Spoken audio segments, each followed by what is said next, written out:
ரேவதி முகத்தை கழுவிக்கொண்டு டாப்பை அணிந்து வெளியில் வரவும், சரவணன் போனில் யாரிடமோ பேசிக் கொண்டிருந்தவன் அவளை பார்த்து பெட்டில் வந்து அமருமாறு சைகையில் கூறினான். அவனை பார்த்து முறைத்த ரேவதி, இவன் சொன்னா நான் ஏன் கேட்கணும் என நினைத்துக்கொண்டு கதவை திறக்க சென்றாள். போனை கட் செய்துவிட்டு பட்டென அவள் அருகில் வந்து கதவை ஒட்டி நின்ற சரவணன் அவள் இடுப்பை இறுக்கமாக பிடித்து தன்னோடு சேர்த்து அணைத்து, நான் உன்னை இங்கதானே இருக்க சொன்னேன். என்ன டென்ஷன் பண்ணி பார்க்கறதுல உனக்கு என்னடி அவ்வளவு சந்தோஷம் என பல்லை கடித்தான். அவனிடமிருந்து திமிரிய ரேவதி, இங்க பாருங்க, எதுக்கு இப்படி என்கிட்ட நடந்துக்கிறீங்க? நான் ஒன்னும் உங்க பொண்டாட்டி இல்ல. உன்ன கட்டிப்பிடிக்கிறீங்க. வார்த்தைக்கு வார்த்தை டீ போட்டு பேசுறீங்க. என்ன என்ன லவ் பண்றீங்களா என நக்கலாக கேட்டாள். சீ, உன்னை எவன்டி லவ் பண்ணுவான்? அதுவும் கண்டவங்கிட்டலாம் யூஸ் பண்ணத நான் ஏன் லவ் பண்ணுவேன்? உனக்கு அந்த ஆசை வேற இருக்கோ என அவளுக்கு பதிலடி கொடுக்க வேண்டும் என அவளின் நடத்தையே அவமானப்படுத்தினான் சரவணன். அவனை படாரென தள்ளிவிட்ட ரேவதி, ஆமாண்டா, நான் கண்டவன் கூடலாம் படுக்கிறவதான். உன் பார்வையில நானே ஒரு அசிங்கம் பிடிச்சுவ. அப்புறம் எதுக்கு என்ன நெருங்கி வர? தெரியாம உங்க வீட்டுக்கு வந்துட்டேன். தயவு செஞ்சு இந்த ஒரு நைட் பொறுத்துக்கோ. நாளைக்கு காலையிலாம் நான் பூனே கிளம்பிடுவேன். நீ சந்தோஷமா இருக்கலாம் என கத்திவிட்டு மனதில் பாரத்துடன் கதவை திறந்து வெளியே சென்றாள். சரவணன் ஆணி அடித்தது போல அங்கேயே நின்று விட்டான். அவனுக்கோ ரேவதியின் மேல் ஏன் காரணமில்லாமல் கோபம் வருகிறது என்று தெரியவில்லை. தலையை உலுக்கிக் கொண்டவன், அவ சொன்ன மாதிரி இன்னைக்கு ஒரு நாள் பொறுத்து போலாம். இனிமேல் அவ யாரோ நாம யாரோ என்ன நினைத்து கொண்டவன் அவள் பின்னாலேயே கீழே வந்தான். ரேவதி, இப்ப எப்படிம்மா இருக்கு என அவள் வந்ததை கவனித்த அகிலா கேட்க, பரவாயில்ல ஆண்டி, பெருசா ஒன்றும் இல்ல என புன்னகைத்தாள் ரேவதி. அவளை பார்த்து அகிலாவும் புன்னகைக்க, ரேவதி வந்து சாப்பிடுமா, நீ ஒழுங்காவே சாப்பிடல என்றார் கீதா. வேண்டாம் ஆண்டி, எனக்கு போதும். நான் அப்பா கிட்ட பேசிட்டு வந்துடுறேன் என அவரின் பதிலை கூட எதிர்பார்க்காமல் டேபிளில் இருந்து போனை எடுத்துக்கொண்டு அங்கிருந்து நகர்ந்தாள். இந்த பொண்ணுக்கு என்னாச்சு என கீதா மோகனா இருவரும் ஒருவரை ஒருவர் பார்த்து கொண்டு எதேச்சையாக சரவணனை பார்க்க, அவனும் போகும் அவளையே வைத்த கண் வாங்காமல் பார்த்து கொண்டிருந்தான். அக்கா, உன் பையன் சரியில்லை. ஐ திங்க் சரவணன் காதல் விழுந்துட்டான்னு நினைக்கிறேன் என்றார் மோகனா. சும்மா இருடி என கீதா அதட்டினார். மோகனா சொன்னது அகிலா காதிலும் கேட்டது. அவருக்கோ மோகனாவை அடித்துக் கொள்ள வேண்டும் என்று தோன்றியது. இவளுக்கு பையனோட பார்வைக்கான அர்த்தத்தை மட்டும் கண்டுபிடிக்க தெரியாது போல. இப்படியெல்லாம் இருந்துகிட்டு சக்தி பேசிலும் அழுறது வேற என மனதில் தான் அவரால் நினைக்க முடிந்தது. அனைவரும் சாப்பிட்டு முடித்துவிட்டு சோஃபாவில் அமர்ந்தனர். சக்தி ஒரு சோஃபாவில் தூங்கிக் கொண்டிருக்க, அவன் பக்கத்தில் வந்து அமர்ந்த வர்ஷா அவன் தலையை தூக்கி மடியில் வைத்துக் கொண்டார். மித்து என மாயவன் பதறினார். காரணம், வர்ஷாவின் தொடுதலில் சக்தி கண் விழித்து விட்டான். சந்தோஷமாக இருக்கும் நேரத்தில் ஏதாவது சொல்லிவிடுவானோ என்ற பயம்தான் மாயவனுக்கு. வர்ஷா மாயவனை பார்க்க, வர்ஷாவின் வயிற்றில் முகம் புதைத்து கொண்ட சக்தி, மாம் சாரி என்றான். அதை கேட்டு வர்ஷாவுக்கு கண்கள் கலங்கியது. வெகு வருடம் கழித்து அவன் வாயிலிருந்து மாம் என்ற வார்த்தை வருகிறது அல்லவா? மாயவன் புன்னகைக்க தினேஷின் தோளில் சாய்ந்த மோகனா கண்ணில் வழிந்த கண்ணீரை கட்டுப்படுத்த முயன்றார். தினேஷ் அவரை அணைத்து, பாப்பா, நம்ம பையன் கொஞ்சம் கொஞ்சமா எல்லார்கிட்டயும் பேசுவான், கவலைப்படாத. அவன் நம்மள நெருங்கி வர வரைக்கும் சந்தோஷம்தான். வர்ஷானியும் அவனுக்கு அம்மா தான். இதுக்காக நீ அழுதனா அன்னிக்கு கஷ்டமா இருக்கும் என்றார். இதை யோசிக்கவே இல்லை பாருங்க மாமா என கண்ணை துடைத்து கொண்டு, நான் அழுகல என்றார் மோகனா. சந்தி, ஐஸ்வர்யா, யாழி வந்தனா நால்வரும் சக்தி வர்ஷாவை புன்னகையுடன் பார்க்க, சாய்ரா அங்கிருந்து எழுந்து சென்று விட்டாள். அதை கவனித்த சாகித்யாவுக்கு, இவளை எப்படிதான் அடக்க போறன்னு வேற தெரியல என நினைத்து இப்பவே கண்ணை கட்டியது அவனுக்கு. மாம் சாரி சொல்லிட்டேன்ல, அழுகாதீங்க என வர்ஷா கண்ணீரை துடைத்து விட்ட சக்தி, சாரி மாம், எனக்கு நீங்க பார்க்க வரலன்னு கோவம்தான். பெத்தவங்களே கண்டுக்காத போல் நீங்க கட்டுக்காம இருந்ததுல எந்த ஆச்சரியமும் இல்லையே என்றான். அவன் புத்தி காமித்தது போல பேசவும் வர்ஷாவுக்கு மேலும் அழுகை வர, சக்தி என பல்லை கடித்தார் தினேஷ். சக்தி தேவ் என எரிச்சலாக கூறினான் சக்தி. உனக்கு பேர் வச்சதே நான் தான்டா என கடுப்பாக கூறினார் தினேஷ். அதுக்கு என்ன கடமை பண்ணணும்னு சொன்னா அதையும் பண்ணிடுவேன் என அதே கடுப்புடன் கூறினான் சக்தி. தினேஷ் கொஞ்சம் அமைதியாரு என மாயவன் அவரை அடக்க, அண்ணா, உன் பையனை முதல்ல அடக்கு. எதுக்கு எடுத்தாலும் ஏட்டிக்கு போட்டியா பண்ணிக்கிட்டு இருக்கான் என கடுகெடுத்தார். சக்தி அவரை முறைக்க, டேய் ஏன்டா என அவன் தலையை கொதியபடியே கேட்டார் வர்ஷா. மாம், எனக்கு தூக்கம் வருது என சொல்லிவிட்டு அவர் மடியிலேயே சக்தி படுத்துக்கொள்ள, ஆத்ரேயன் சரவணன் இருவரும் அவனை பார்த்து புன்னகைத்து, சித்தப்பா, அவன எதுக்கு வம்புக்கு இழுக்கிறீங்க?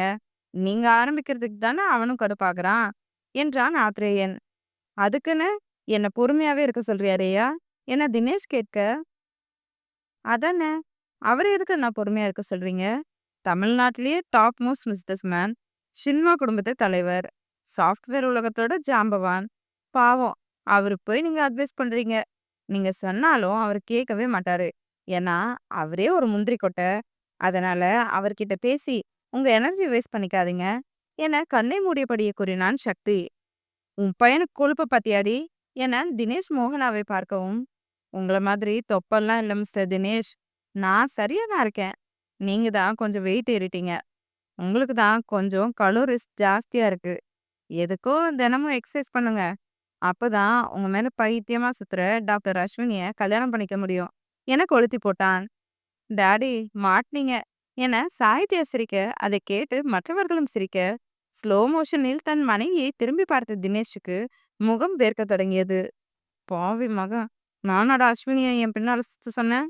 எனக்கு 3 பசங்க கல்யாண வயசுல இருக்காங்கன்னு கூட தெரியாம அந்த பொண்ணு சுத்துனா அதுக்கு நான் என்னடா பண்ணுவேன்? ஏற்கனவே உங்க அம்மா ஆடுவா, நீ சடங்கிய வேற கட்டி விட்டிருக்கியே என நினைத்தபடி, பாப்பா என மோகனாவின் கையை பிடித்தார். அவர் கையை தட்டிவிட்ட மோகனா, மாமா, என்ன நினைச்சுக்கிட்டு இருக்கீங்க? அவன் சொல்றது உண்மையா? அதுக்காக தான் டாக்டர் அபர்ணா கிட்ட ஷண்மிக்கு அப்பாயின்மெண்ட் வாங்காம அஸ்வினி கிட்ட வாங்குவான்னு கேட்டீங்களா என கோபமாக கேட்டார். இனியாவுக்கு சிரிப்பு கூட வந்தது. பாப்பா, நான் அப்படியெல்லாம் நினைக்கவே இல்லடி. உன் பையன் வேணும்னே கோத்து விடுறான்.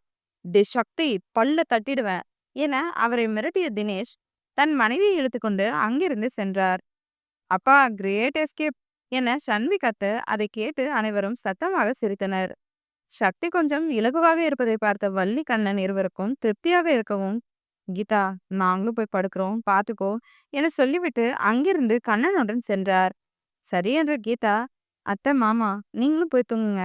அத்தை, நீங்க மறக்காம மாத்திரையை போட்டுருங்க என சொல்லியபடி மேகலை, குணா இருவரையும் அனுப்பி வைத்தவர் பெண்கள் அனைவரையும் ஒரே அறையில் படுக்க சொல்லிவிட்டு ஆண்களை சரவணன் அறையில் படுத்துக்கொள்ள சொன்னார். ஆண்கள் பெண்கள் அனைவரும் தலையை ஆட்டவும், அத்தை, நான் அப்பா கூடவே படுத்துக்கிறேன் என வந்தனாவும், ரது, நீ என் கூடயே படுத்துக்கோ என வசந்தும் ஒரே நேரத்தில் சொல்ல, அப்போதுதான் வெளியிலிருந்து வந்த சாய்ரா அதை கேட்டு பல்லை கடித்தாள். பங்கு, உன் பொண்ண பத்திரமா நீயே பாத்துக்கோ என ஹரிஸ் சொல்ல, போய் எல்லாரும் தூங்குங்க. ரேயா, இனி அவ பத்திரமா பாத்துக்க வேண்டியது உன்னோட பொறுப்பு. விரோனிகாவோட ட்ரெஸ் எல்லாம் உன் ரூம்ல இருக்குல்ல, இன்னைக்கு அதையே இனிய கொடுத்துரு. நாளைக்கு ஷாப்பிங் போய் ட்ரெஸ் எல்லாம் எடுத்துட்டு வருவீங்க என்றவர் மனைவியுடன் அங்கிருந்து சென்றார். ரேயன் தலையை ஆட்டவும் சக்தியை தவிர இளையவர்கள் அனைவரும் அவரவர் அறைக்கு செல்ல, வசந்த், காயத்ரியும் வந்தனாவை அழைத்து கொண்டு அவர்களுக்கென்று ஒதுக்கப்பட்ட அறைக்கு சென்றனர். மீதி இருந்தது வர்ஷா, மாயவன், அகில், அகிலா, சக்தி, ஐவர் மட்டுமே. சக்தி, மாம் கூட வந்து படுத்துக்கிறியா என வர்ஷா கேட்க, நான் என்னைக்கு தனியா படுத்துதான் மாம் பழக்கம். சாரி மாம், ஃபீல் பண்ணாதீங்க.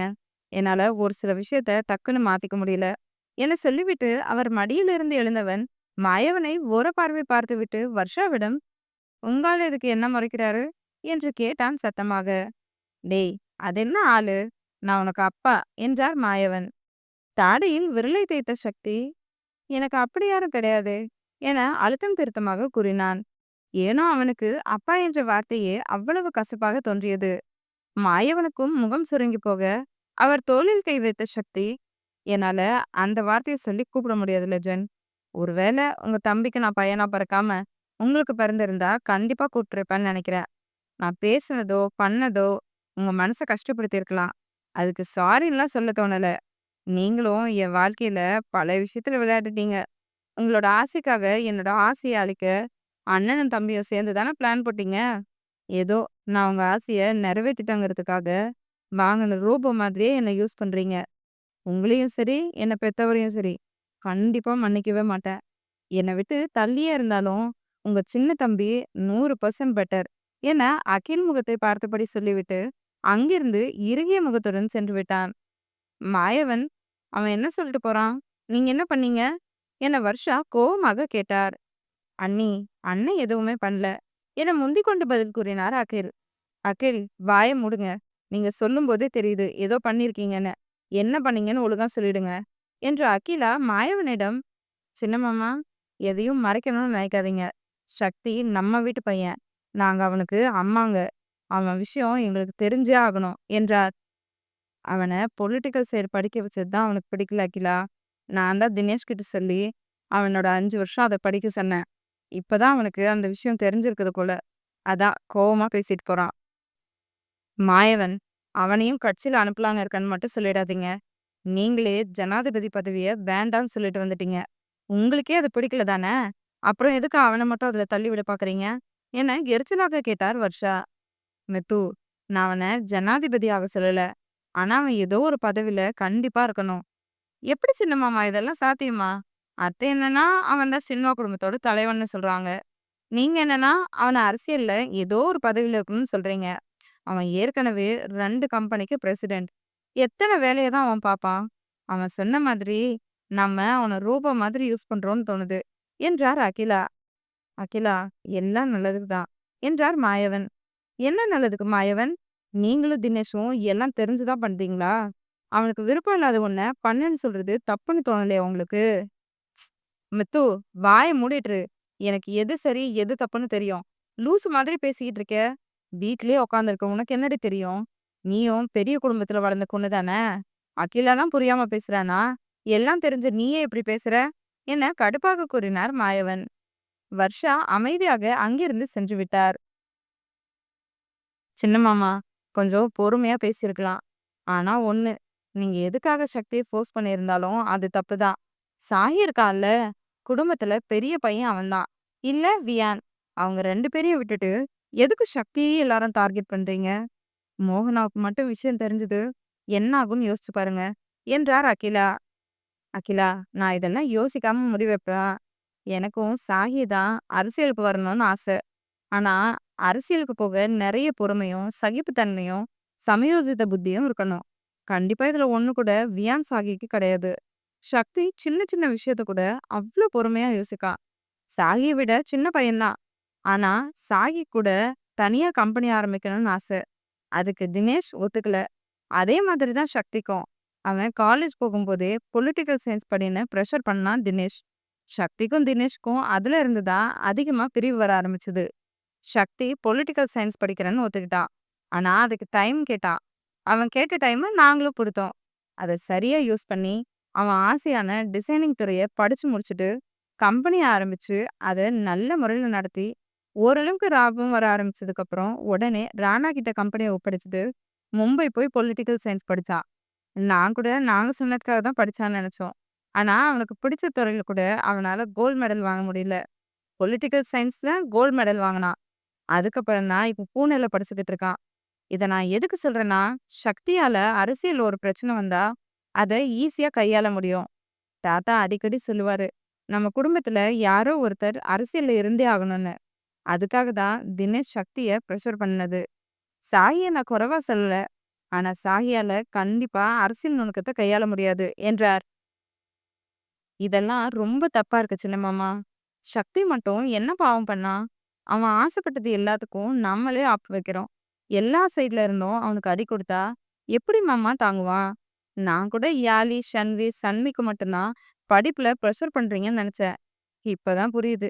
சக்தியும் நீங்க விட்டு வைக்கலன்னு. நான் கேட்கிறேன்னு தப்பா நினைச்சுக்காதீங்க. தியானம் மட்டும் அவன் ஆசைப்பட்ட துறையில விட்டுட்டீங்களே, அது மட்டும் சரியா? இல்ல அவன் உங்க பையங்கிறதுனால மறுப்பு சொல்லாம சம்மதிச்சிட்டீங்களா?" என கோவமாக கேட்டார் அகிலா. "அகிலா" என அகில் பல்லை கடிக்க, "அகில், பொறுமையா இருடா. அகிலா கேட்கிற கேள்வி ஒன்றும் தப்பில்லையே" என்று மாயவன் அகிலாவிடம், "அகிலா, நான் ஒன்றும் அவ்வளோ சுயநலவாதி கிடையாது. வியானுக்கு எந்த ரெஸ்ட்ரிக்ஷனும் கொடுக்கலன்னு நீ நினைச்சிட்டு இருக்கேன்னு நினைக்கிறேன்" என்றார். "அப்போ அவனுக்கும் ஆப்பு வச்சிருக்கீங்க, அதானே?" என அவரை முறைத்தார் அகிலா. "என்ன பண்றது அகிலா? எல்லா துறையிலயும் தினேஷ் கால் பதிச்சு வச்சிருக்கான். இதுல அப்பா ஆரம்பிச்ச கன்ஸ்ட்ரக்ஷன் கம்பெனி வேற. அதெல்லாம் எங்களால மட்டும் சமாளிக்க முடியாதுல்ல. நானே கலெக்டர் போஸ்ட்ட அதனால தானே ராஜினாமாவே பண்ணேன்." "சின்ன மாமா, அதெல்லாம் முடிஞ்சு போன விஷயம். முதல்ல வியானுக்கு என்ன ஆப்பு வச்சீங்கன்னு சொல்லுங்க. எப்படியோ அவனுக்கு பிடிக்காது தான் பண்ணியிருப்பீங்க" என அகிலா கேட்க, "ம், பிடிக்காதது தான். ஜெர்மனில இருக்கிற கம்பெனி பார்த்துக்க வேண்டியது ரியானோட பொறுப்பு" என்றார் மாயவன். அதை கேட்டு அகிலாவுக்கு கோபமாக வந்தது. சோஃபாவில் இருந்த தலையணை எடுத்து மாயவன் மேலேயே தூக்கி போட்டவர், நீங்க பண்றது எதுவுமே சரியில்ல சொல்லிட்டேன். உங்களை யார் அத்தனை பிரான்ச் ஓபன் பண்ண சொன்னது? சரி, அப்படியே ஓபன் பண்ணீங்கல்ல, எங்களையாவது பாத்துக்க சொல்லி பொறுப்பு கொடுத்துருக்கணும். எங்க 3 பேரையும் வீட்டை விட்டு அனுப்பவே இல்ல. எல்லா பொறுப்பையும் நீங்களே பாத்துக்கீங்க. இப்ப கூட யாழி சண்வி கிட்ட ஒரு பொறுப்பு கொடுக்கணும்னு உங்களுக்கு தோணவே இல்லைல்ல? எல்லாம் பசங்க தலையிலேயே கட்டுறீங்க என முறைத்தார். மாயவன் சிரித்தபடி, அவங்களால சமாளிக்க முடியாது அகிலா. அதெல்லாம் முடியும். பொண்ணுங்களால முடியாதுன்னு எதுவுமே கிடையாது. உங்களோட கட்டுப்பாட்டு எல்லாம் சக்தி அளிக்கிறானா இல்லையான்னு பாருங்க மாமா என கத்திவிட்டு அகிலை முறைத்து கொண்டே அங்கிருந்து நகர்ந்தார் அகிலா. அண்ணா, இவ என்ன இப்படி சொல்லிட்டு போறா? நம்ம குடும்பம் பிரியக்கூடாதுன்னு தானே இதெல்லாம் பண்றோம். இவ சொல்றத பார்த்தா எனக்கே பயமா இருக்கு என்றார் அகில். டேய், நீ வேற ஏன்டா? அகிலாவை பத்தி தெரியாதா? விடு.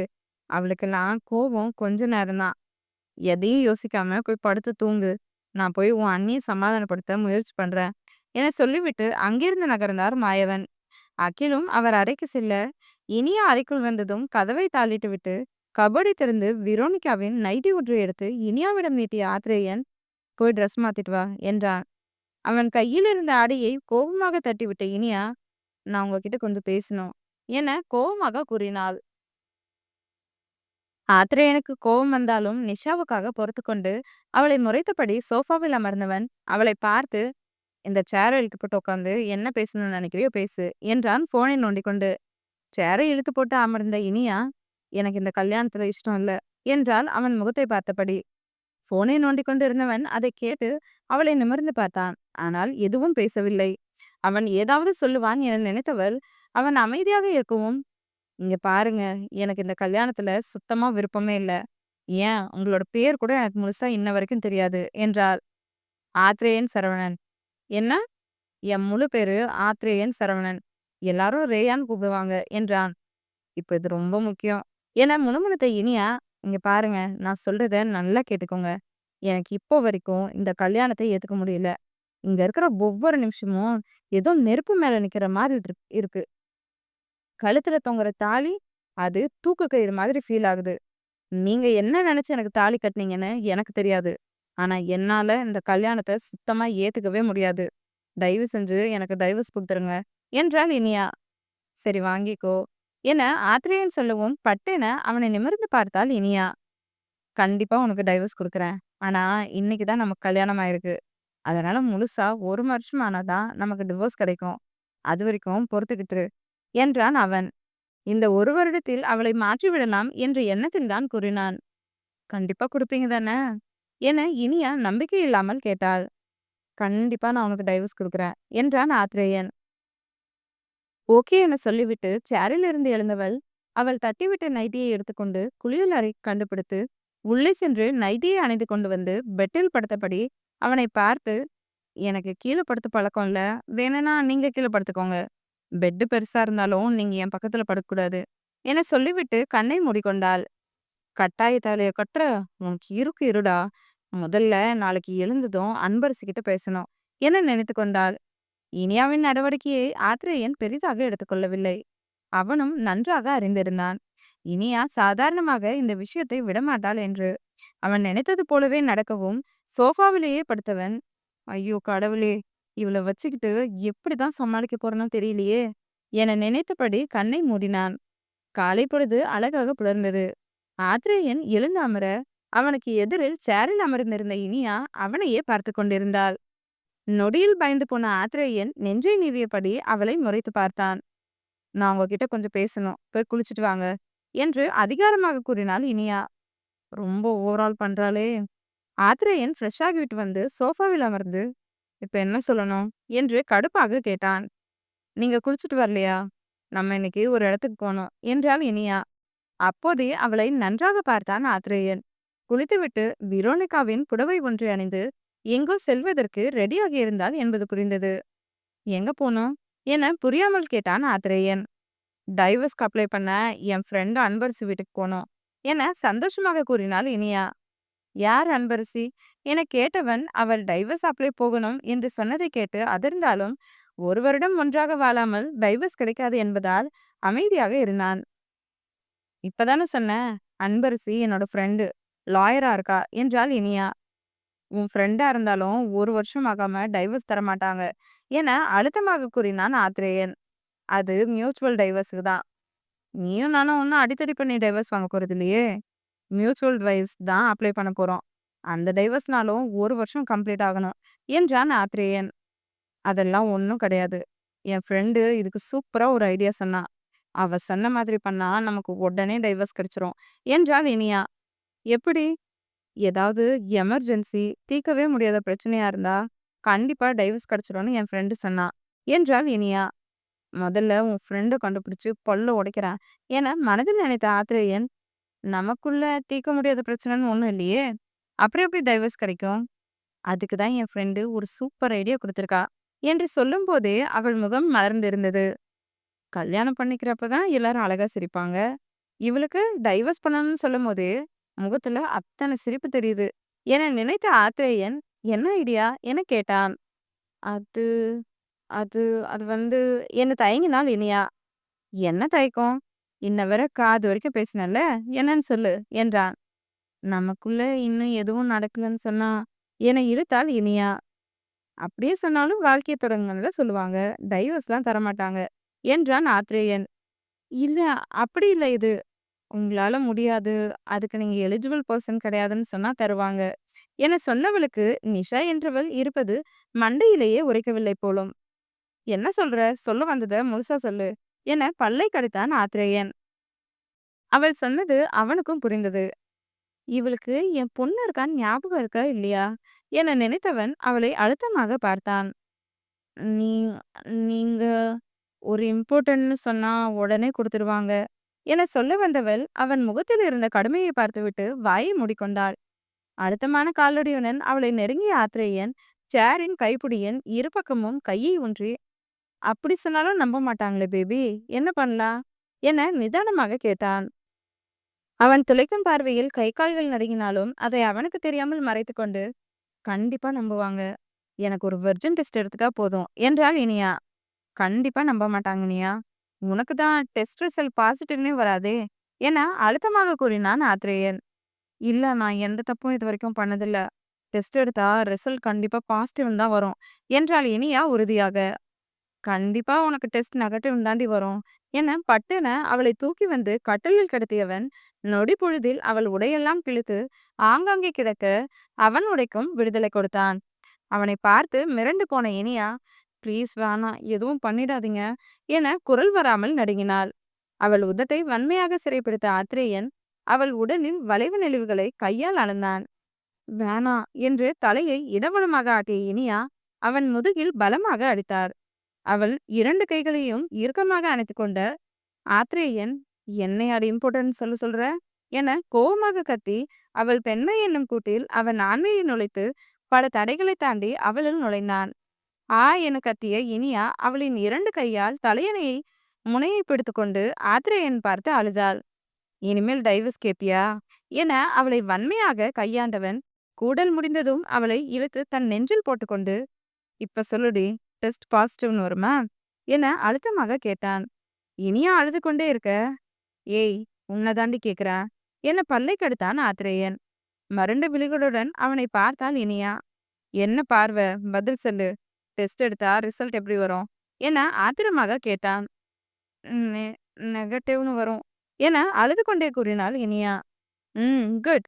இனிமே ஏதாவது ஏடா கூடமா பண்ணனா கொன்னுடுவேன். ஏண்டி, சொக்க தங்க மாதிரி ஒரு பொண்ணை பெத்து வச்சிருக்கேன். என்னை பார்த்தா உனக்கு ஆண்மை இல்லாதவன் மாதிரி தெரியுதா? இன்னைக்கு எனக்கு ஆண்மை இருக்கா இல்லையான்னு உனக்கே தெரிஞ்சிருக்கும். வாழ்க்கையில இந்த கேள்வியை இன்னொரு முறை கேட்டுப்பாரு, கொன்னுடுறேன் என அவளை பக்கவாட்டில் கிடைத்துவிட்டு குளியலறைக்குள் புகுந்து கொண்டான். போர்வையை எடுத்து உடலை மறைத்து கொண்ட இனியாவால் அழுத மட்டுமே முடிந்தது.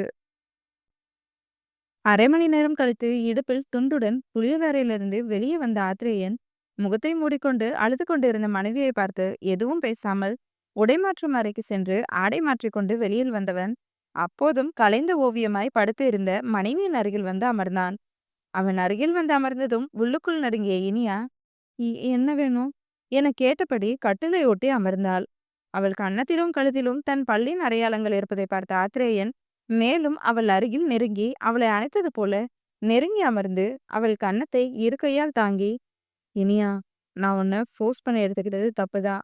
சத்தியமா இன்னைக்கு இது நடக்கலனாலும் என்னைக்காவது ஒரு நாள் நடக்க வேண்டியதுதான். அதனால ப்ளீஸ், பழசெல்லாம் மறந்துட்டு நம்ம புது வாழ்க்கைய ஆரம்பிக்கலாம் என்றான் நிதானமாக. அவனை தள்ளிவிட்ட இனியா எதுவும் பேசாமல் போர்வையால் உடலை மறைத்தபடி குளியலறைக்குள் புகுந்து கொண்டாள். என தலையை அழுத்தி கோதிக்கொண்ட ஆத்ரேயன், இவளை என் கூட தக்க வச்சுக்கிறது ரொம்ப சிரமம் போலயே என நினைத்தபடியே ஹாலுக்கு வந்தான். ஹாலில் இருந்த சோஃபாவில் தினேஷ், ஹரிஷ், பாண்டியா மூவரும் அமர்ந்திருக்க, அவர்களுக்கு எதிரில் சக்தி, சரவணன், சாகித்யா மூவரும் அமர்ந்திருந்தனர். சக்தி அருகில் வந்து அமர்ந்தவன் குட் மார்னிங் என்றான் பொதுவாக. அவனை மேலிருந்து கீழ் வரை ஒரு மார்க்கமாக பார்த்த ஹரிஷ் குட் மார்னிங் என்று சொல்ல, என்னன்னா ஃபர்ஸ்ட் நைட் ஓவரா என நக்கலாக கேட்டான் சக்தி.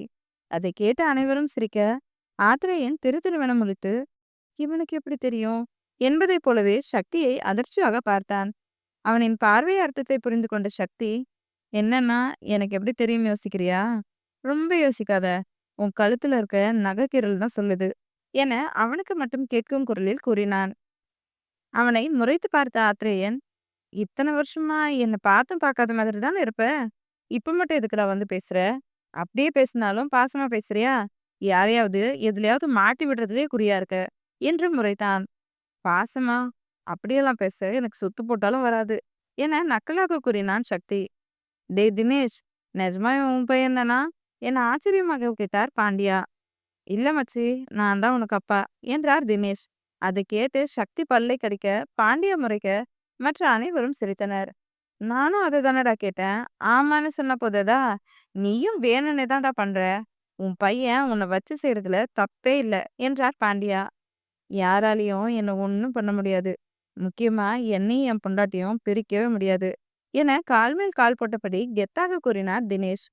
இவ்ளோ தைரியமா பேசினவர் தான் நேத்து நைட்டு பயந்துட்டு ஓடினாருன்னு நினைக்கிறேன் என தலையை கோதியபடி ஸ்டைலாக கூறினான் சக்தி.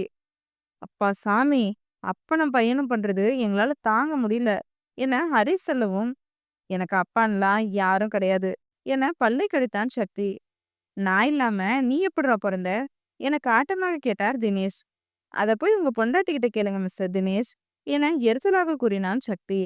அவன் கன்னத்திலேயே ஓங்கி அறிந்த தினேஷ், என்னடா நினைச்சுக்கிட்டு இருக்க, நானும் பார்த்துக்கிட்டு தான் இருக்கேன், நீ ரொம்ப ஓவரா தான் போய்கிட்டு இருக்க. தீக்ஷன்யாவுக்கு 1001 தட்டு வச்சதுல இருந்து நீ தான் போய் இவன் எல்லாம் பண்ணிக்கிட்டு இருக்கியா? நேத்து நைட் அப்படிதான் என்னை மாட்டி விடுறேன்னு உங்க அம்மாவை அழுக வச்சிட்டியடா. உன்னால அவ நைட்ல தூங்கவே இல்ல. இப்ப என்னன்னா எகத்தாளமா பேசுற?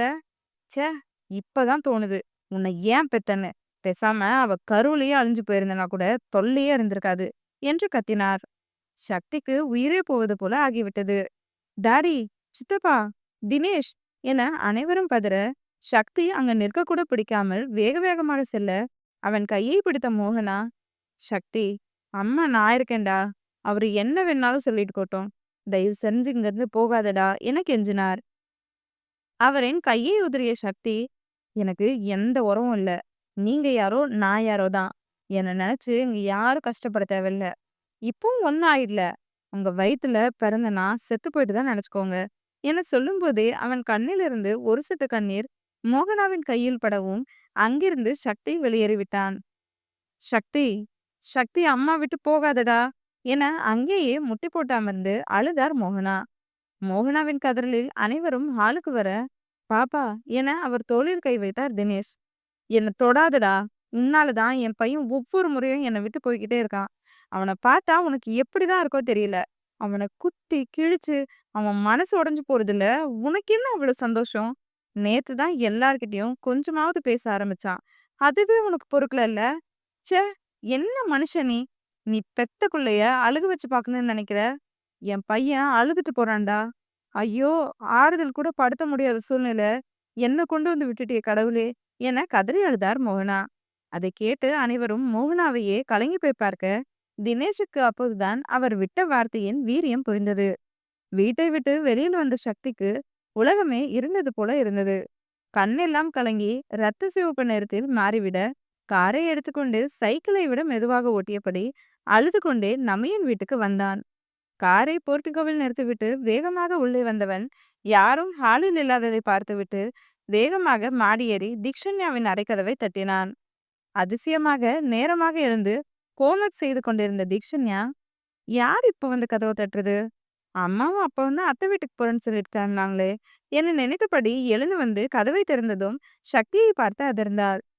தீ என அவளை எம்பி இறுக்கமாக அணைத்துக் கொண்ட சக்தி கதறி அழுதான். மாமா, மாமா என்னடா ஆச்சு?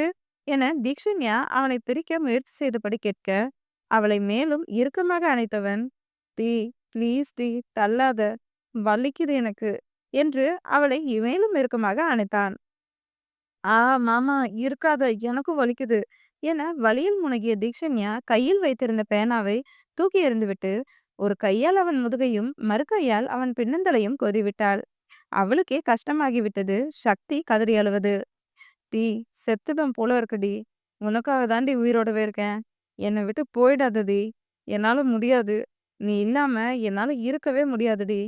ப்ளீஸ் டி, என்னை விட்டு போயிடாத.